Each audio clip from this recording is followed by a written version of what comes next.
Yeah, my very, very first day at work, well, yeah, Zingy said to me, you start work on Monday morning and you're flying with the boss, Piet van der Bode, to Mafeking at 6 o'clock in the morning. And that Comanche in the hangar, your job is to be here at 5 o'clock. You get the Comanche out of the hangar and you make sure it's got fuel and get it all ready for the boss. And you're taking off at 6 o'clock.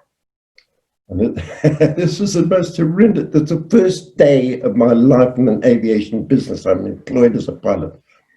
So I do all this, and it's all ready by 6. I think Pete turned up at about 9:30.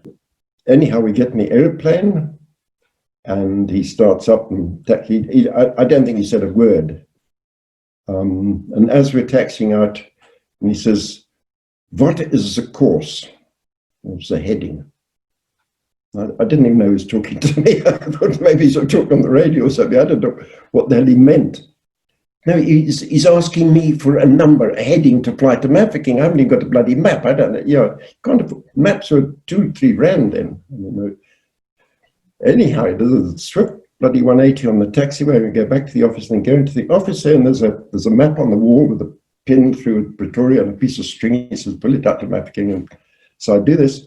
And I rush back. It was 270. It's a nice, easy number. So I tell him, and we take off, and we set sail 270.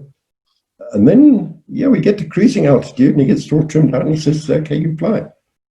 Wow. The Comanche, after you've been in the cover. Yeah.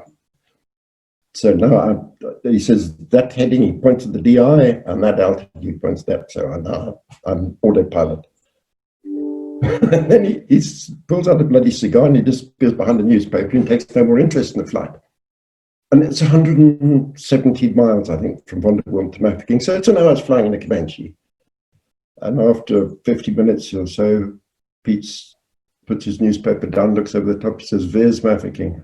I don't bloody know. We haven't got a map in the aeroplane. He says, "We'll give it another 10 minutes. So I mean, there's nothing. There's just desert. So Pete says, we must land in a field to ask some bastards a way. So we did. We found a field, just an ordinary field, and there was a bastard there.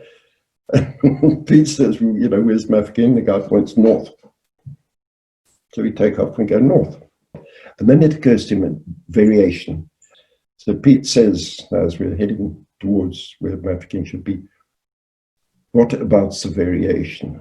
And I thought, wow, I don't know. I sort of vaguely heard this term, but it didn't mean much to me. Anyhow, then he thought a bit more about it, and he said, "Jim, you are fired." And yeah, when we got back to Pretoria, Zingy was waiting there. And he says, "Zingy, yesterday you employed this bastard, and today I fired him." So, Zingy was actually really nice. When Pete sort of shifted off a bit, Zingy said, "Man, just come back to work tomorrow. He won't even notice."